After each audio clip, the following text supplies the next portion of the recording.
एक गांव में एक कबाड़ी वाला रहता था। वह रोज सुबह अपनी रेडी लेकर निकलता और गांव में घूम घूम कर कबाड़ इकट्ठा करता। उसे बेचकर जो पैसे मिलते उससे वह अपनी रोजमर्रा की जिंदगी की गुजर करता। कबाड़ी वाला, कबाड़ी वाला, कबाड़ा बेचो, जीरा टॉफी चूरन नमकीन लो, रद्दी बेचो, चूहे कम करो अपने अपने घर के। कबाड़ी वाला। रत्ना कबाड़ी वाले की आवाज सुनती है तो उसे आवाज देती है। अरे ओ कबाड़ी वाले, जरा रुको तो, लोहा कितने में ले रहे हो? 12 रुपए किलो। इतना सस्ता लोहा कब से आने लगा? सही दाम बताओ।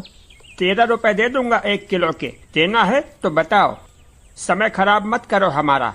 बड़ा भाव खा रहे हो, रुको यहीं लेकर आती हूँ अभी। रत्ना अंदर जाती है और पुराना कबाड़ उठा लाती है।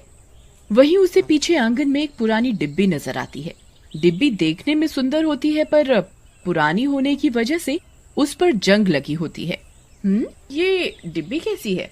बेच देती हूँ, फालतू में घर में इतना कबाड़ इकट्ठा हो जाता है। फिर रत्ना सारा कबाड़ कबाड़ी वाले को बेच देती है। शाम को कबाड़ी वाला जब दुकान पर कबाड़ देने जाता है तो वो डिब्बी देखता है। अरे ये डिब्बी कैसी है? देखने में तो सुंदर है, ये अपने घर ले जाता हूँ। सारा कबाड़ दुकान पर देकर रात को जब वह अपने घर पर जाता है तो उस डिब्बी को धोने के लिए उसे खोलता है। खोलते ही उसमें से एक हवा से निकलती है जिससे कबाड़ी वाले को धक्का सा लगता है। कबाड़ी वाला डर जाता है। अरे ये क्या था? झटका सा लगा अचानक से। कबाड़ी वाला आसपास देखता है पर कुछ नजर नहीं आता। वह डिब्बी रख कर सो जाता है। आधी रात को अचानक डरावनी हंसी सुनाई देती है। तभी एक हवा एक डरावना रूप ले लेती है जो कि एक भूत का होता है। आखिरकार मैं आजाद हो ही गया उस डिब्बी से। भला हो उस आदमी का जिसने मुझे बाहर निकाला, और अब मैं फिर से सबको अपने बस में करूंगा। फिर भूत कबाड़ी वाले को सोता हुआ देखता है। ये सही रहेगा। अब यही है जो मुझे मेरी मंजिल तक पहुंचाएगा। और वह भूत उस कबाड़ी वाले के शरीर में घुसने लगता है।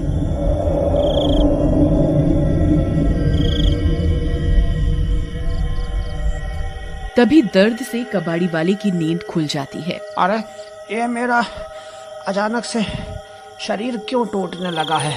हे भगवान, ये क्या हो रहा है? मुझे इतना दर्द क्यों हो रहा है? अरे कोई मेरी मदद करो, मदद करो मेरी कोई। आ आ आ कबाड़ी वाला दर्द से चिल्लाने लगता है पर उसकी आवाज सुनने वाला कोई नहीं होता और वह भूत उसके शरीर पर कब्जा कर लेता है। फिर अगली सुबह भूतिया कबाड़ी वाला कबाड़ बेचने निकला और आज उसके हाव भाव अलग ही थे। भारी आवाज, लाल आंखें, डरावना स्वभाव। कबाड़ा दे दो, कबाड़ी वाला, कबाड़ी वाला। एक गांव वाला बाहर निकल कर आता है। अरे ओ कबाड़ी वाला, रुक तो सही। भूतिया कबाड़ी उसे घूर कर देखता है और मन ही मन में कहता है, बाहर तो निकल, आज के बाद तू कबाड़ी को बुला ही नहीं पाएगा।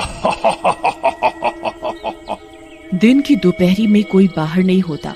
सुरेश घर का कबाड़ लेकर बेचने आता है। ये ले, जरा तौल के तो बता कितने रुपए का कबाड़ा हुआ?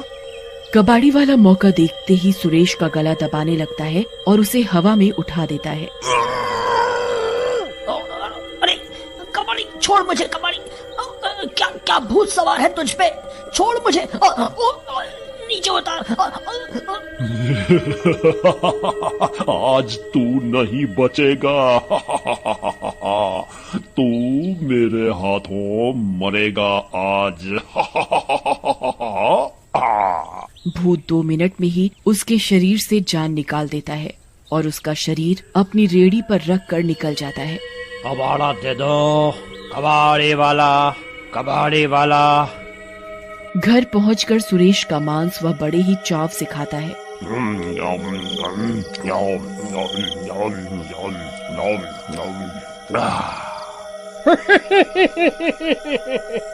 और अगली सुबह का इंतजार करने लगता है। इसी तरह भूतिया कबाड़ी वाला रोज निकलता कबाड़ा दे दो, कबाड़ी वाला, कबाड़ी वाला, और किसी न किसी का शिकार करता। उसके दिन बड़े मजे से निकल रहे थे। अरे वाह, ये अच्छा है।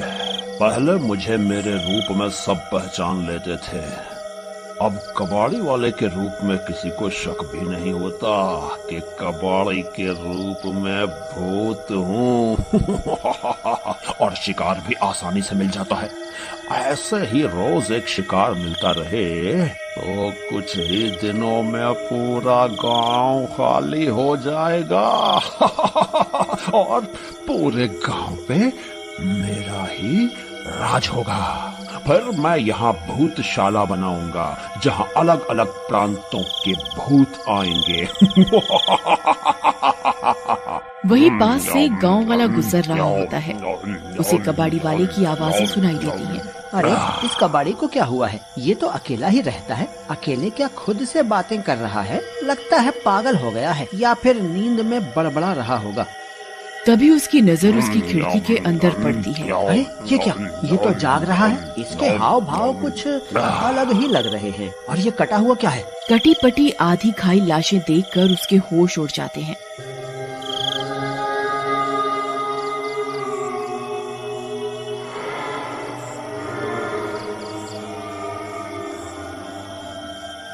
राम राम राम राम राम। ये कबाड़ी वाला मांसाहारी कब से हो गया? ये तो बड़ा पंडित बना फिरता था। गांव वाले को समझ नहीं आता कि वह मांस इंसानों का है, किसी जानवर का नहीं। फिर वह वहां से अपने घर चला जाता है। अगले दिन वह गांव में सभी को रात को ये बात बताता है। क्या सच कह रहे हो तुम? सच में तुमने वहाँ मांस देखा? तो क्या, मैंने अपनी आँखों से देखा कि वहाँ मांस का ढेर पड़ा हुआ था और वो कबाड़ी वाला बहुत डरावनी हंसी हंस रहा था, खुद से बातें करते हुए।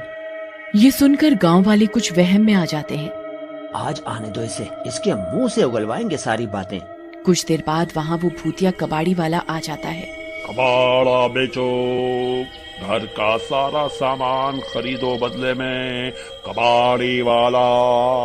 लो आ गया ढोंगी पंडित, चलो चलते हैं। रामपाल बाकी गांव वालों के साथ कबाड़ी वाले को घेर लेता है। क्यों रे कबाड़ी वाले, सुना है तू मांस खाने लगा है? तू तो नंदा ब्राह्मण बनता था, सबको ज्ञान बांटता था। गांव वाले उसे बुरा भला कहने लगते हैं। अपनी बुराइयां सुनकर भूतिया कबाड़ी वाला बेकाबू हो जाता है और कबाड़ी वाले का शरीर छोड़कर अपने असली रूप में आ जाता है।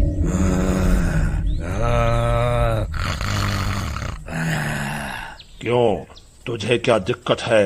मैं मांस खाऊं या इंसानों को जिंदा चबा जाऊं? भूत को देखकर सभी के होश उड़ जाते हैं। भूत, भागो भागो। अरे ये तो कबाड़ी नहीं, भूत निकला। भागो, बचाओ, कोई बचाओ। कोई बच के नहीं जा सकता यहाँ से। भूत सभी को अपनी शक्तियों से रोकने लगता है। सभी भागने की कोशिश करते हैं पर कोई भी उस बंदिश से नहीं भाग पाता।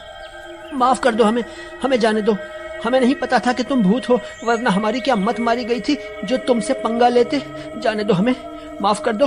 भूत एक एक को मारना शुरू कर देता है। तभी इधर कबाड़ी वाले को होश आ जाता है। कबाड़ी वाला जब ये सब देखता है तो वो मंत्र पढ़ने लगता है। ए भूत, अगर मैं उस दिन जाग रहा होता तो तू इतना आतंक नहीं मचा पाता। इन सब को मारने से पहले तुझे सच्चे ब्राह्मण से निपटना होगा। अच्छा। भूत ये सुनकर गुस्से में आ जाता है और कबाड़ी वाले की तरफ बढ़ने लगता है। तभी रत्ना वहाँ भागती हुई आती है और एक डिब्बे में धूप बत्ती जला कर लाती है। उसके धुएं से भूत की शक्ति कम होने लगती है और वह कबाड़ी उसे उसी डिब्बे में कैद कर लेता है।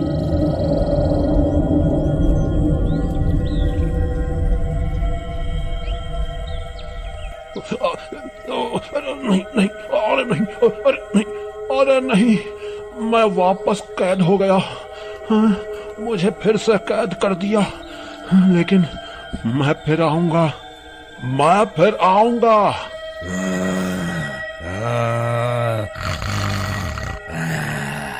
मैं फिर आऊंगा। चलो इसे गंगा नदी में बहाते हैं और सब चले जाते हैं।